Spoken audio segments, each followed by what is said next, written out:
Hello and welcome to the Women on the Wall radio show. We are excited to be with you live in studio in Arlington, Texas at the WBTM radio studio. WBTM stands for We Become the Media, and that's what we've become. And I'm here this morning with my co-host who's actually on the line, Rebecca Forrest. How are you doing, Rebecca?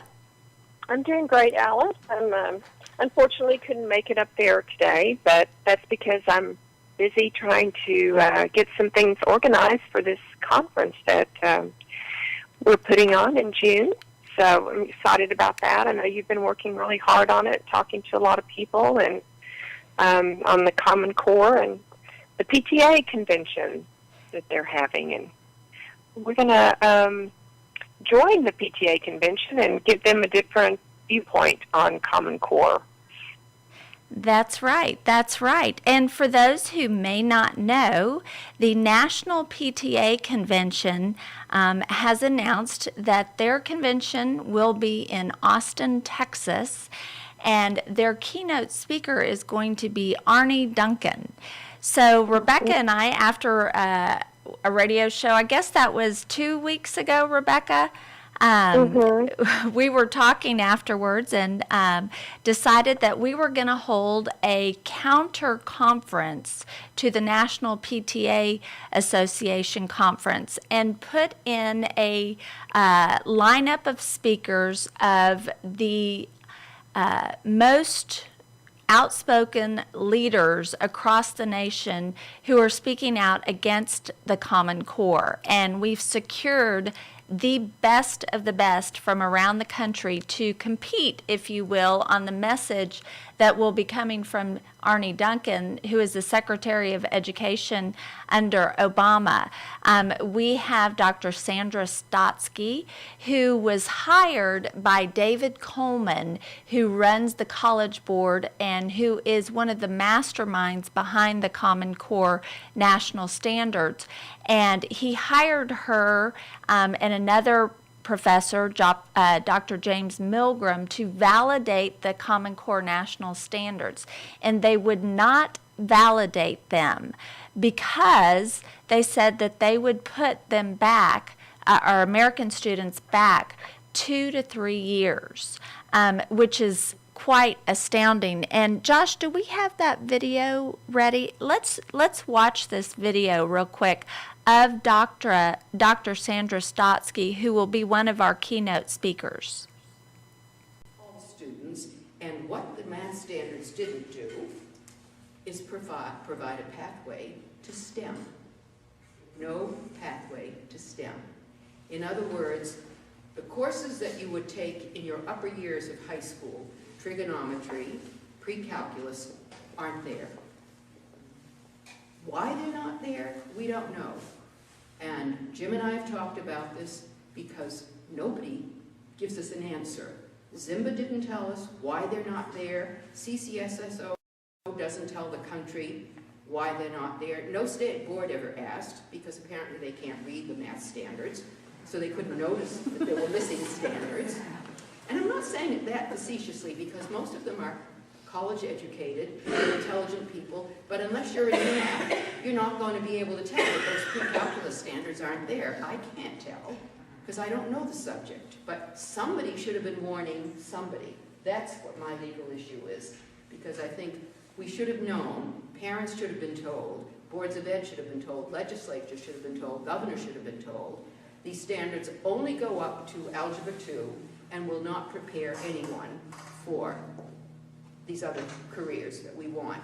Now, it doesn't prevent high schools, I've had this argument tossed back, it doesn't prevent a high school from offering a trig course or a pre-calc course, but what's the incentive?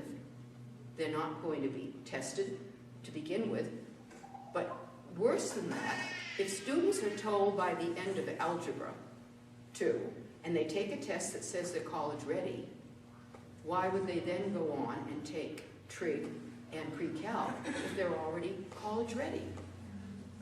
Anyway, what Jim said as he looked, and I'll run through these very quickly. Number one, in the math in the elementary grades, The standard algorithms are taught too late compared to our competitors in other countries. That's one issue.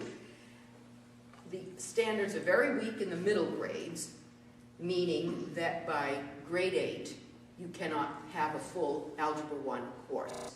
It's completed in grade 9 and 10. What he then concludes, as a mathematician who also knows what's going on in other countries, is that American students will be about 2 years behind their peers by grade 8. This does not make us competitive. So when they say we're competitive, or that these are competitive standards, they're lying. Because no reputable mathematician is saying the opposite. They all know standards, and they don't disagree with each other. I mean, if a mathematician disagreed with Milgram, that person would say so. So you've got a lowering of the standards. And by the way, there's no acceleration possible, because some school systems say, oh, but we'll accelerate from grades 5 through 7 so that more of our students can take Algebra 1 in grade 8. They're ready. Well, there's no incentive to do that because Common Core's tests are going to be based on each grade level of the standards. So when they get to grade 8, if kids are in Algebra 1, the test is going to be the grade 8 standards in Common Core, which are basically arithmetic. So those Algebra 1 kids are not going to be tested on the material that other kids would have been studying for that grade because they would have been in algebra material. This is a problem all the way through. No acceleration is possible for the more able students at any grade level in either reading or math, because Common Core's tests are age cohort based, which means the test is just for the standards they put at each grade level. Because if we have weak Algebra 2 standards in high school for math, a teacher prep program in math will only go as high as Algebra 2 for the future teacher of math. So at some point, once your current teachers retire or die off, the replacements will not be as competent as the older teachers who could teach trig and so forth. So there are long-term consequences to Common Core the longer it stays in place.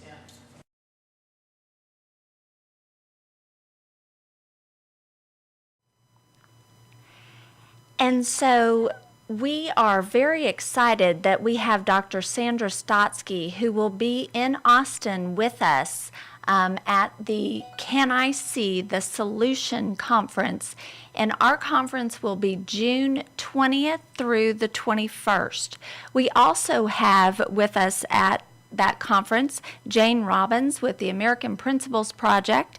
We have Dr. Peg Luxick, who we've played her videos before on this radio show, who are our keynote speakers. Then we've got a lineup of workshops of people from across the country joining us to find solutions, because what we see happening, even in Texas, a state that said no to the Common Core national standards, we have the Common Core philosophy of education pouring into our schools, public, private, and charter.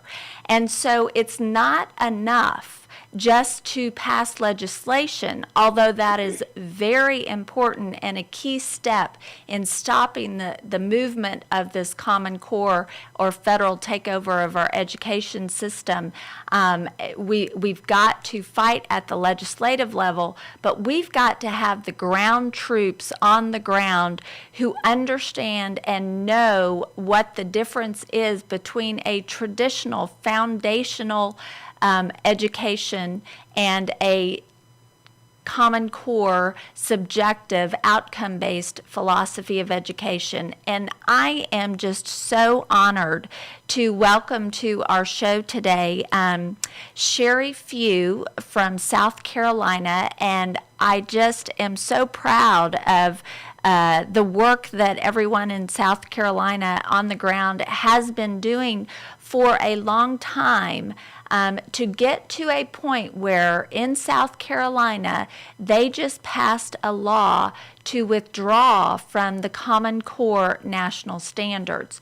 Now, this has to be signed into law by Governor Nikki Haley, but I believe that that step of withdrawal from the Common Core national standards would not have happened had it not been for all of the work on the ground by people like Sheri Few, and frankly, in large part because of Sheri Few. So I want to welcome Sheri to our show today. She is running each state. It's different in each state. In Texas, we have a state board of education of elected officials. In South Carolina, you have a state superintendent, and it is an elected position, and Sheri Few is running for that position. So I want to welcome Sheri to the show. And Sheri, if you could just tell us a little bit about yourself and the ground game that you have been building over the last several years to get to this point. Are you there, Sheri? Yes, I am, Alice. Thank you for having me on today. I appreciate that introduction, and I'm excited to be on the show and share our success here in South Carolina and talk a little bit about my candidacy. I'm the mother of 4 boys, all of whom attended and graduated public schools. And I was a very involved parent, and as a result of my involvement, I became very concerned about curriculum content. Mm-hmm. So back in the year 2000, our state was, our state board of education, we have a state board that is politically appointed, and it's responsible for standards, although the state superintendent is responsible for writing the standards. The state board has to approve it. So our state board of education back in the year 2000 was trying to force some insidious health and safety education standards, better known as sex education, on the parents in South Carolina. So parents across the state united, and we fought those standards, and we were able to replace them with something that reflected our values. We got rid of the curriculum they were recommending.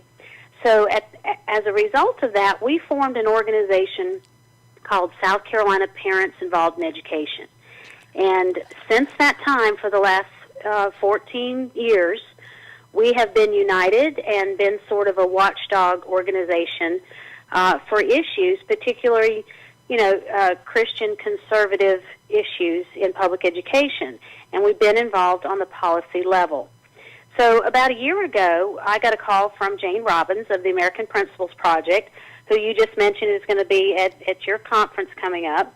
And, of course, American Principals Project is the national organization that's been leading the fight against the standards. And she asked if we would be willing to help here in South Carolina with Common Core. So, naturally, I said yes, and we began traveling the state with a PowerPoint presentation presenting to any group that would have us. But, we targeted GOP and Republican women groups and Tea Party groups, because we already had relationships with those organizations.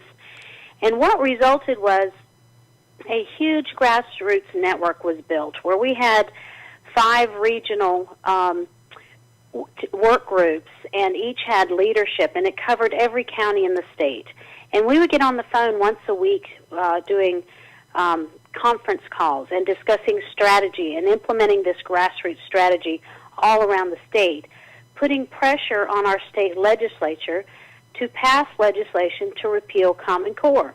In addition to that, we did rallies at the State House. We participated in the Don't Send Your Child to School Day.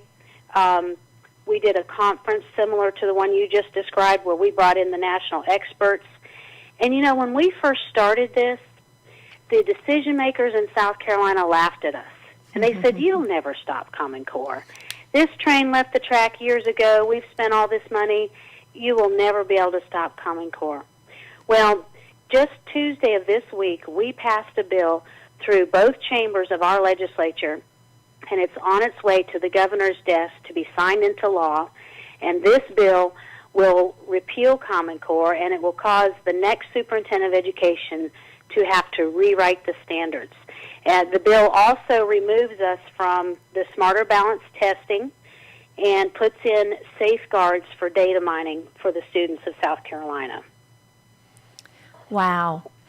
That's, it just goes to show that the people do have power if we organize, and the only way to have that power is to organize like you guys did across your state. And I believe in educating the moms and dads and the everyday taxpayers and voters. Those are the people who are going to have influence on those elected officials, because the one thing that elected officials are fearful of is losing their position. And the fact that you are running for the state superintendent shows from how an everyday mom can work hard, organize, and get to a point where you have a network in place that you very well could get elected to lead the charge in your state to protect the children of South Carolina.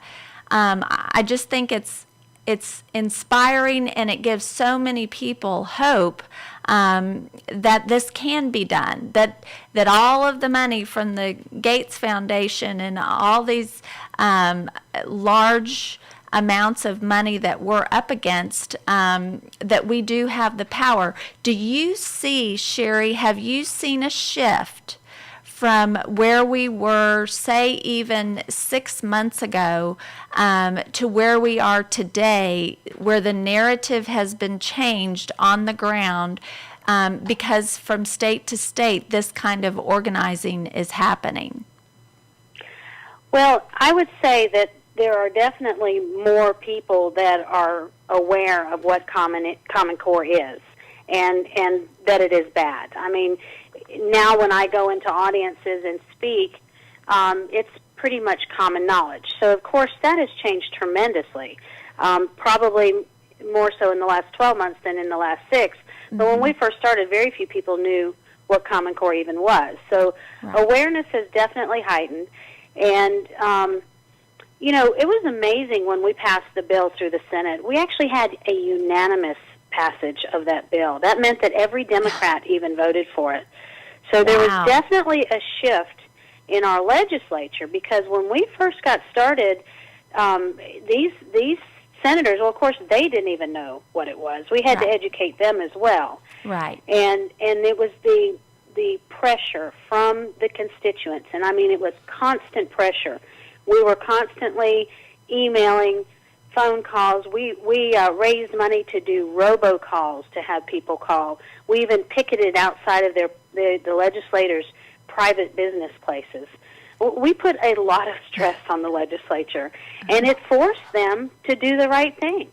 So you're right. This is a story of success that should give people hope, because I believe people are extremely frustrated, and they don't think that there's any way we can stop this out-of-control government. We see it, in so many issues all across the country.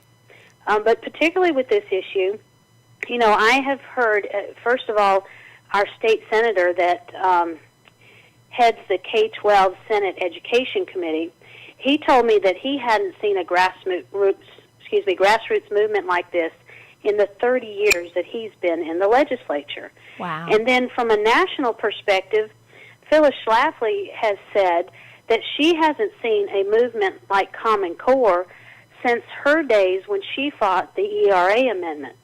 So we have to recognize and take advantage of the momentum behind this movement to not only stop Common Core, and I know you agree with me on this, Alice, and I heard you alluding to it a few moments ago, and your Can I See program fits right into what the second part of my platform is as Superintendent of Education.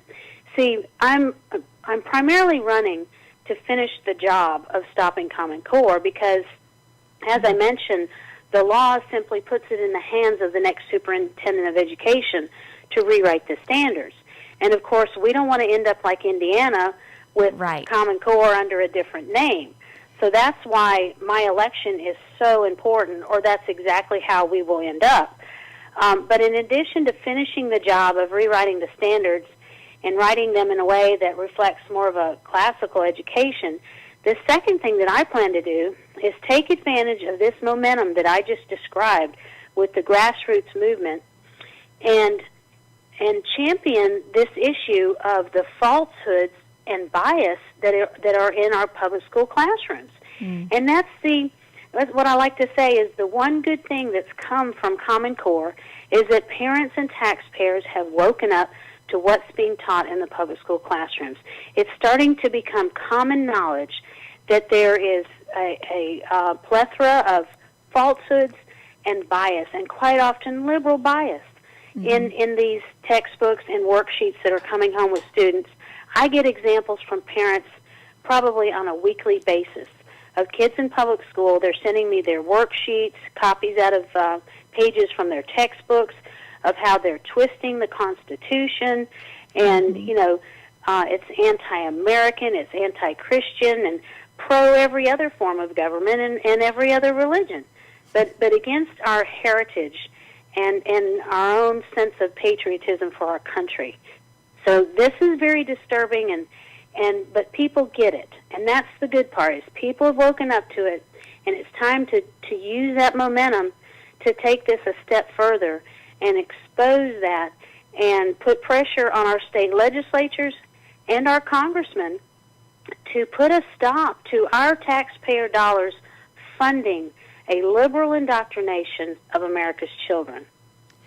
Well, and it's interesting because when you look at the influence that the state of Texas has had on the Common Core being implemented, many people don't realize what that influence really is and why it is so imperative to have people like you and your team that's around you across the state of South Carolina who understands that what is being taught in the classroom, not just a set of national standards, but the content of what is being taught in the classroom is so important. Emmett McGroarty with the American Principles Project in St. Louis, I know he made the comment that Republicans have been negligent on the issue of education because all we talk about is school choice without talking about what's actually being taught in the classrooms.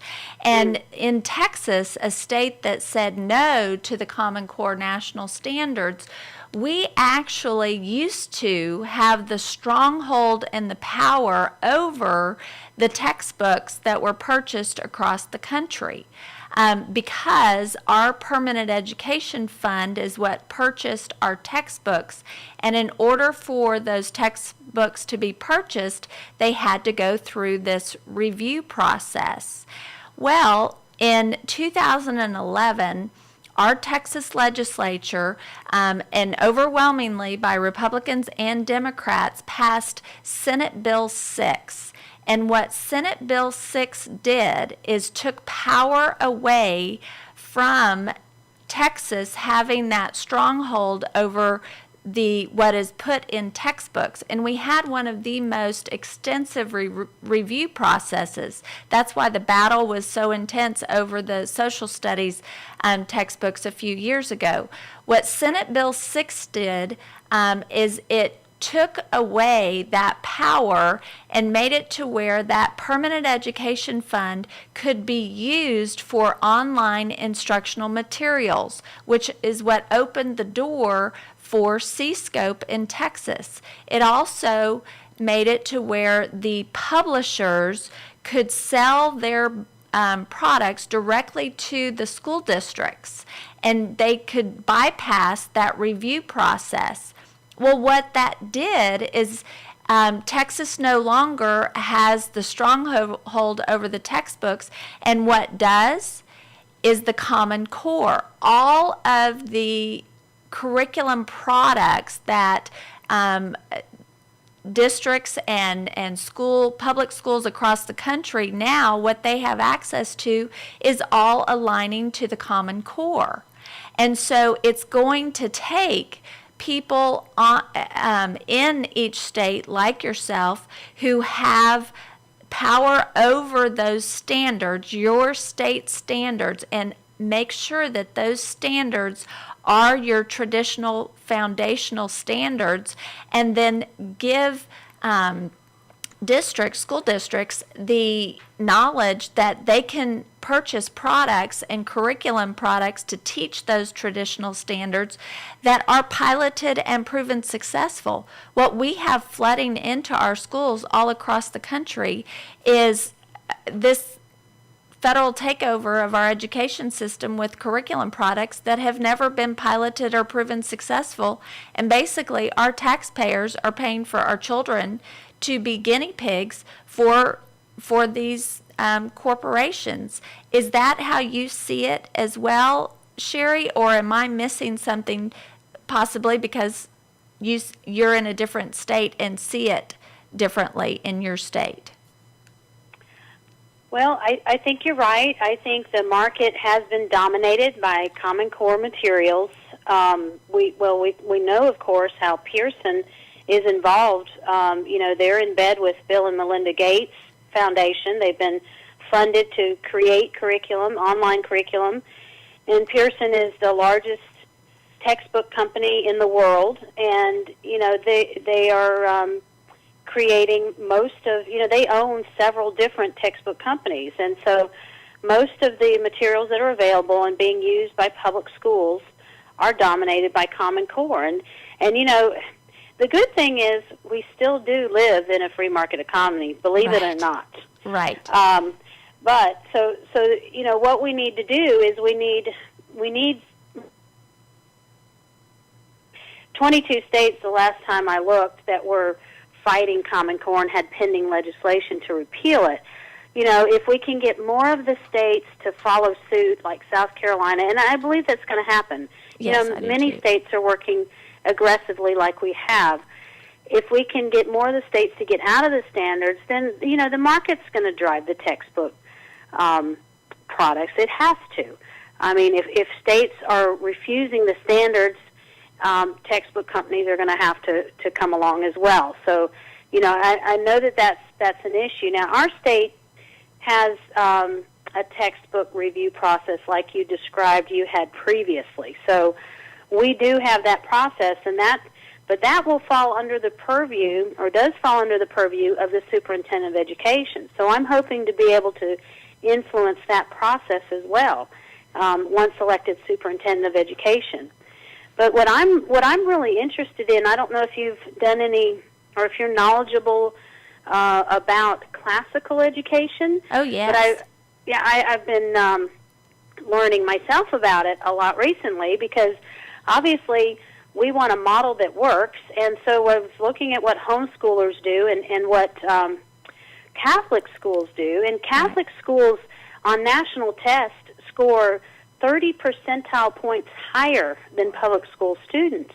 And they're probably the closest comparison to the public school, because homeschools obviously have more individualized learning, so it's not really comparing apples to apples. But we all know homeschool students fare much better than public school students on testing as well. So if these these learning models are so effective, then why wouldn't we be adopting something like this for the public school system?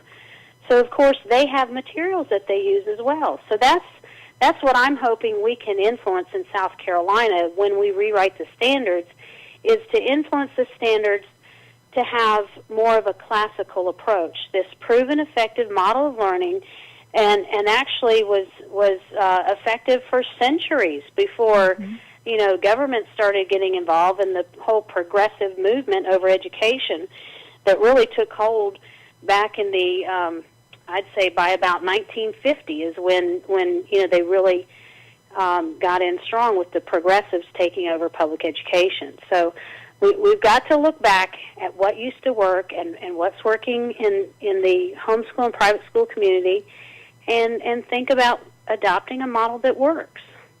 Well, and I think you're exactly right. One of the things that you mentioned earlier was that in South Carolina, you guys pulled out of the Smarter Balance assessment, and those consortiums, Smarter Balance and Park, are the writing the assessments, or they are the assessment consortiums. And what we know is one of the strategies and tactics that they're using to federalize our education system is by making, David Coleman announced that the SAT, the ACT, and the GED are all going to be aligned with the Common Core standards. And so it is so important, the work that's happening all across the country to educate people in the Catholic schools. Basically, one of the issues that we see across the country is that because they were aligning with the Common Core standards, a lot of these Catholic dioceses or Catholic schools were using Common Core products because they thought, okay, well, our kids have to be able to pass these national assessments in order to get into college. We need to expose that, pull out of these consortiums, these national consortiums, and do knowledge-based testing at the state level, and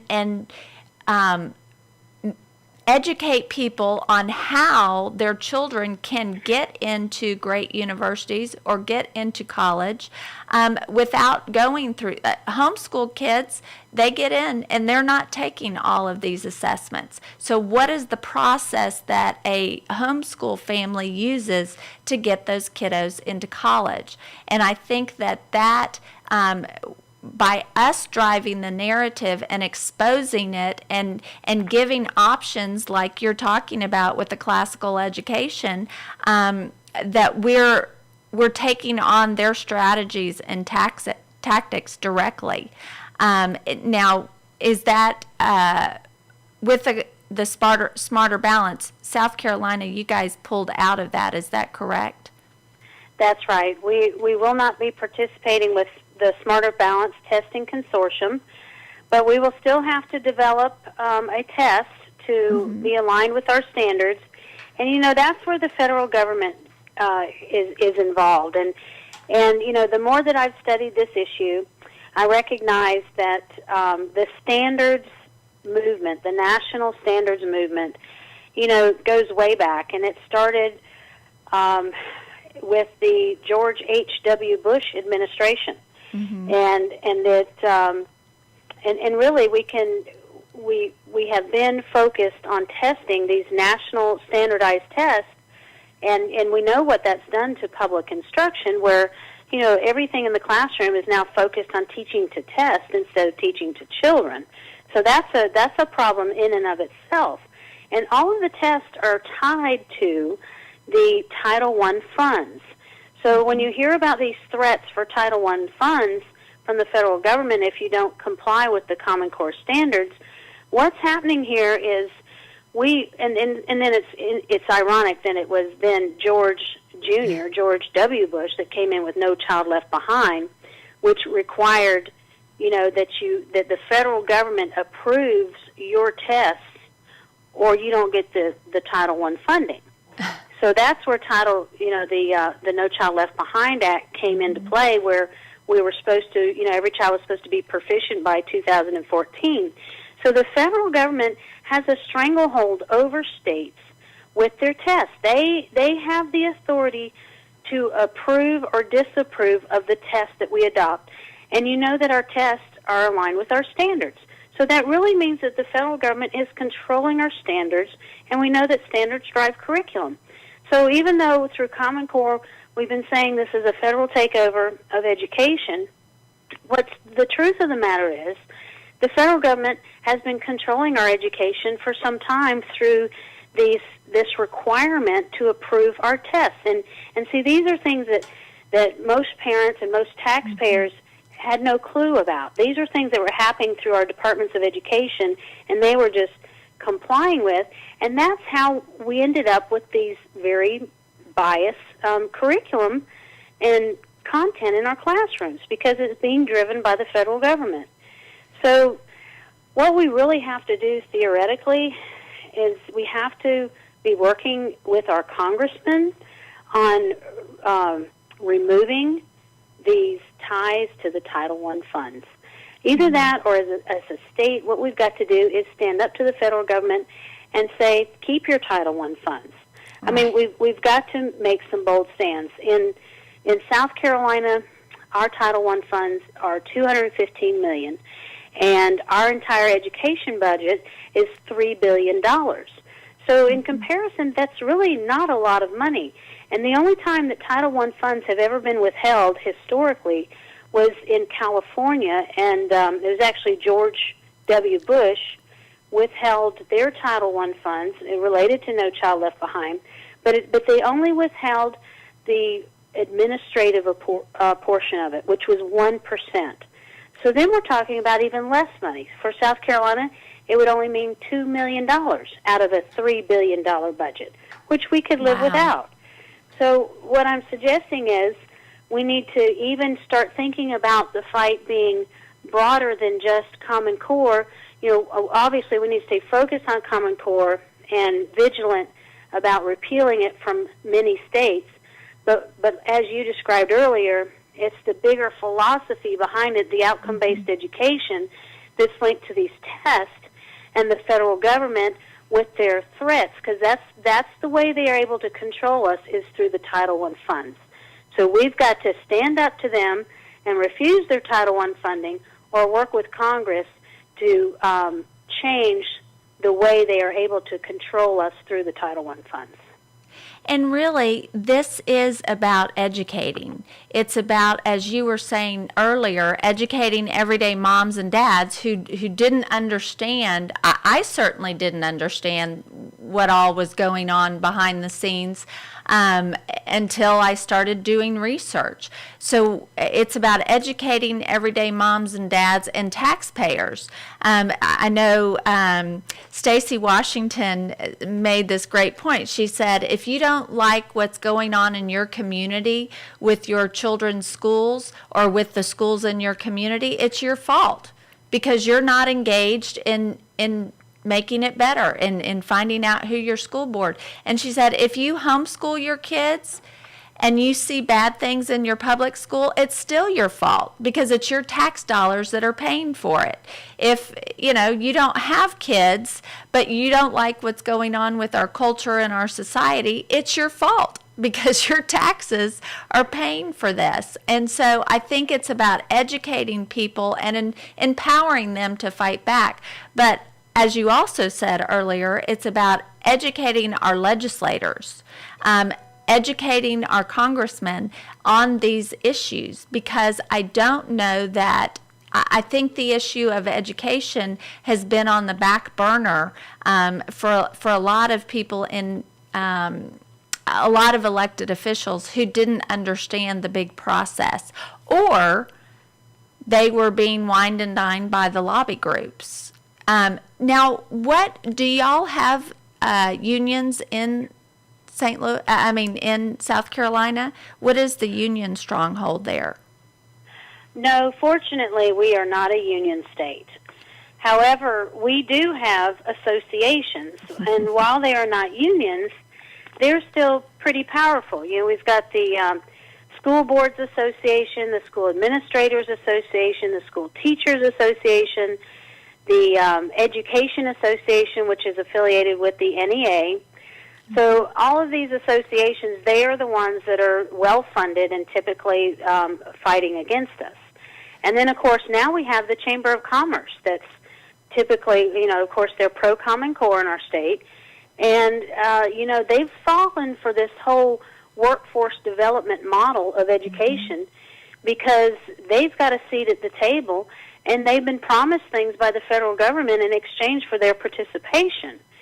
So, that's another piece that the federal government has in this, is that they developed, along with the school-to-work law that was passed back in the early 90s, they developed something called workforce development boards that are regional, where local industry sits on a board with the local education officials, and they decide what jobs are going to be needed in the next 20 years in that region, and then they funnel those jobs into the local school districts, and then schools are trying to funnel students into those jobs.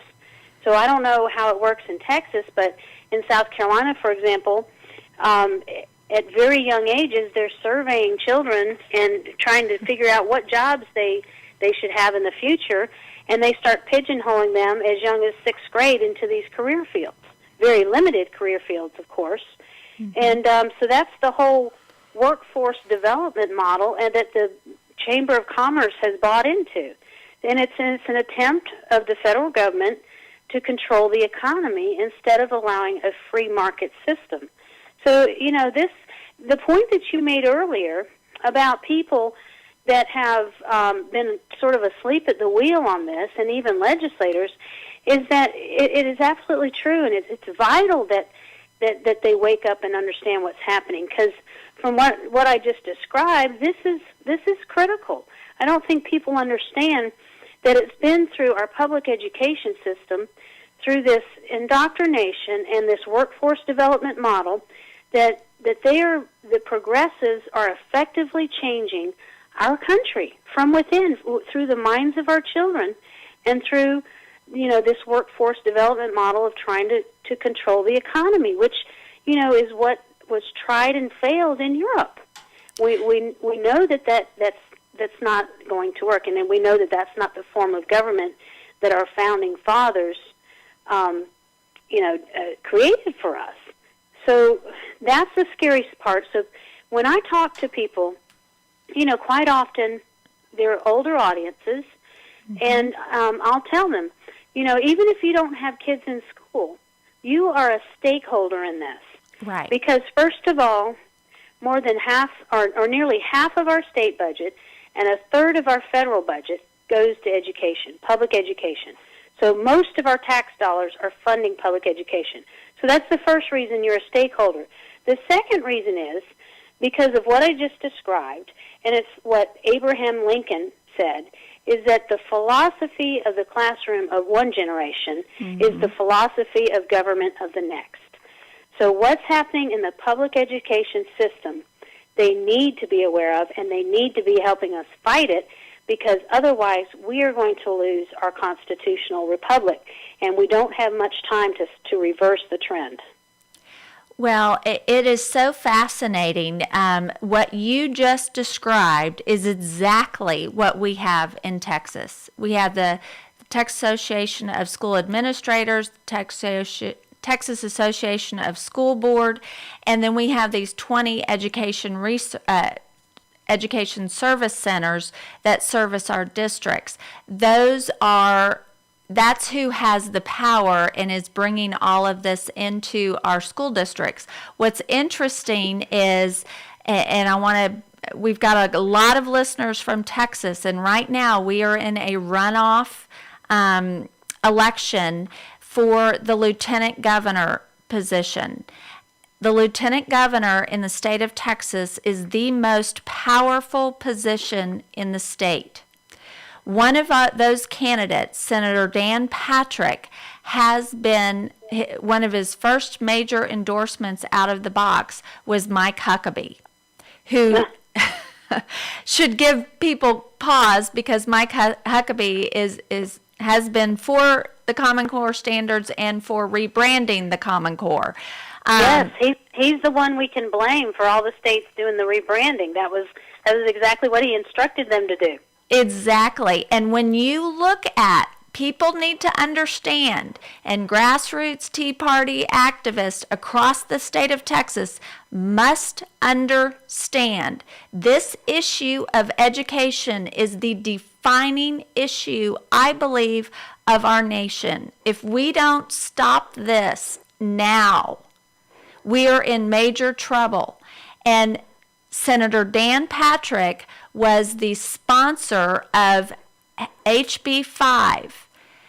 HB 5 implemented what Sheri Few just described as the takeover of our education system, where our children are being funneled into the workforce. And Senator Dan Patrick, who is running for lieutenant governor, was instrumental in making that happen. And so, and actually, that bill, HB 5, passed overwhelmingly by Republicans and Democrats alike. And it's not by happenstance. I've said this before, that Wendy Davis, who's running for the governor position in Texas, announced that she was running right after HB 5 passed, and that education was going to be one of her platform issues. So people need to understand. I said we needed to educate our legislators on this because many of them don't understand, but some of them do understand, and they've bought into all of this. So it is so fascinating, Sheri, to see the connections and how things are being implemented from state to state. Another example of that is the P20s, and it ties into that workforce. I remember Jenny White from Oklahoma was talking about these P20s, and I didn't understand what that was all about. And I'm thinking, okay, well, we don't have a P20 in Texas because we don't have Common Core. Well, I started Googling, come to find out, in Texas, we passed a P20 legislation, HB 2103, that allows for our children's data to be collected without parental consent in the state of Texas, in the name of education research. And that bill was sponsored by Dan Branch, who is running for the Attorney General position in the state of Texas. So people need to understand that these associations and these groups are lobbying, and they're getting legislation passed by influencing these legislators. And in order to stop this, we have got to stop being champions of some of these elected officials who say that they're conservative, and we buy into it because they're pro-life. Yes, thank you for being pro-life, Mike Huckabee. Thank you for being pro-life, Dan Patrick. But Sheri, I think you would agree with me. Protect our children in the womb and in the classroom. Don't you agree? Oh, absolutely. I like that. In fact, I might steal that. You can. That's a good line. You're absolutely right, and you're right with the data mining. That's what I learned too. As I began to research, the whole data mining thing, I learned that in South Carolina, we took $22 million from the federal government in the last 5 years to develop a longitudinal data system. I'm sure most of the states did the same thing. The federal government wants to gather data on children as young as they can and track them on into the workforce. And the 20, by the way, the P20 is preschool through 20 years of education, and it replaces K-12. So 20 doesn't mean 20 years old. It means 20 years of education. So we're talking about, a young adult, almost 30 years old. So they want to, and beyond. Believe me, the government wants to keep following them, I'm sure. But so it's P20W is what I've seen on some of the longitudinal data systems. So this data tracking system, which has over 3,000 data collection points, a lot of it very private, personal information like baptism certificates, Social Security numbers. Our state has collected all of this data, and they're sharing it among state agencies. So they're connected with our Department of Social Services, our Department of Labor and Workforce, our BabyNet program.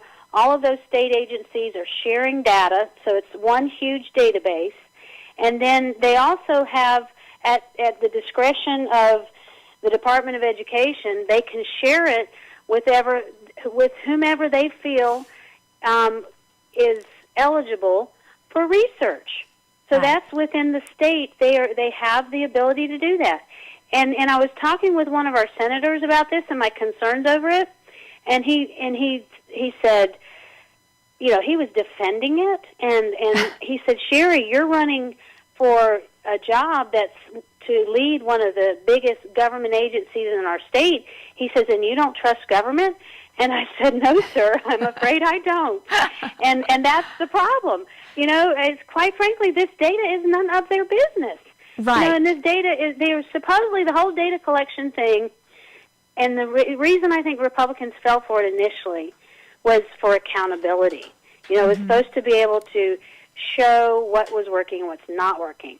Well, it's grown into one big ugly monster. Maybe the intent originally was good, but it's gone sour. And so we've got bigger battles, and that's what you and I both are learning, is that Common Core, again, the good thing about Common Core is it's caused people to pay attention and see what's happening. But Common Core is just the current label on the monster. Right. The monster has been around for a while, and it's been growing. And they become ever more blatant. And I don't know if you're familiar with the Dear Hillary letter, it's called, that Mark Tucker wrote. Yes. Yeah, it's a part of the congressional record. And if any of your listeners want to just Google it and bring it up, it's an interesting letter that Mark Tucker, extremely progressive education philosophy person, wrote to Hillary Clinton just before or just after Bill Clinton was elected president. And it lays out this strategy of changing education and changing the government through changing education and this whole workforce development model. It lays out every step that should be taken in order to make that happen. And everything in that letter has happened. The different laws, and all these laws were put into place under Bill Clinton. So it's kind of interesting if people are curious about the history of this and how we got in this mess. Well, and that's what I think is so interesting, you know, those who are fighting against us, if you will, they will pin us as crazy radicals, you know, grassroots people, white suburban moms who think our kids aren't smart enough. They're going to try to marginalize and paint us through their eyes. But the facts are, just like you said, that Dear Hillary letter is a congressional record. This is all public knowledge. They're hiding in full view. We just need to do what you've been doing and educate people, organize at a state level, network, and then run for office. Because when you run for office and you have that network of people, we still do live in the United States, and we still have a government run by the people, and our vote matters. And if you're in South Carolina, your vote matters, and your vote matters in who you elect to this position of Superintendent of Education. Sheri, when is your election? Well, the Republican primary is June 10th. It's just around the corner, and there won't be, this really serves as the election because the general election won't be nearly the challenge as making it through the runoff. So, again, it's just around the corner, and, you know, I know that Texas listeners may not be too interested, particularly in a South Carolina race, but I have been gaining some national attention on my race because of our lead in stopping Common Core and the opportunity for South Carolina to be the first state to do it right. You know, that is to stop Common Core and not just have it rebranded. And that's only going to happen if I'm elected Superintendent of Education. So in addition to that, the issue over the falsehood and the liberal bias in the curriculum, you know, I plan to champion that issue just as I have Common Core, and that's going to set a national precedent for other states to do the same thing. So that's gained some national attention. I've had the endorsement of Phyllis Schlafly of Eagle Forum, and her PAC has contributed to my campaign. And just yesterday, Family Research Council announced their endorsement of my candidacy. So I'm humbled and honored, of course, to have those pro-family, very conservative organizations supporting my candidacy because of the reasons I just outlined. And if there's any of your listeners who would also be interested in helping me to win this election, I would greatly appreciate financial contributions if they are willing and able. And they can go to my website, and that's sherifew.com, spelled SHERIFEW.com. Well, thank you, Sheri, and know that we are here in Texas supporting you. This conference that we're having in June, I would love to talk to you off the air. I don't want to put you on the spot here on the air, but the National PTA Association announced that they are going to hold their national conference in Austin, Texas, June 19th through the 22nd. And so Women on the Wall decided that we would host a counter convention to the National PTA Conference. Their keynote speaker is Arnie Duncan. And when you start looking at the sessions, the workshops at their conference, it's all about the Common Core and basically training moms and dads in the PTA to be okay with their children's data being collected in the name of education research. And we've got Dr. Sandra Stotsky, we've got Jane Robbins, we've got Dr. Peg Luxick, and we would love to invite you to come and be a part of that.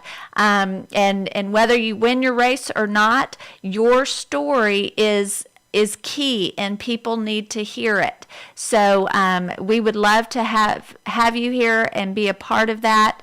And we are going to be praying for you and supporting you. And again, if our listeners can help to support you financially, they can go to Sheri Few. Say the name of the website again, Sheri. SheriFew.com. SheriFew.com. And I just thank you again, Sheri, for your time today, for your inspiration and wisdom. And we've got your back here in Texas, and we're supporting you from afar. All right. Well, thanks for having me on, Alice, and thanks for all the work that you're doing there in Texas and across the country. And God bless you. Oh, thank you, Sheri. And with that, we are going to close out the show. And I want to encourage everyone who listened to this show today. There was information given in this show that connects the dots of how these things are happening from state to state, and the strategies and the tactics are the same.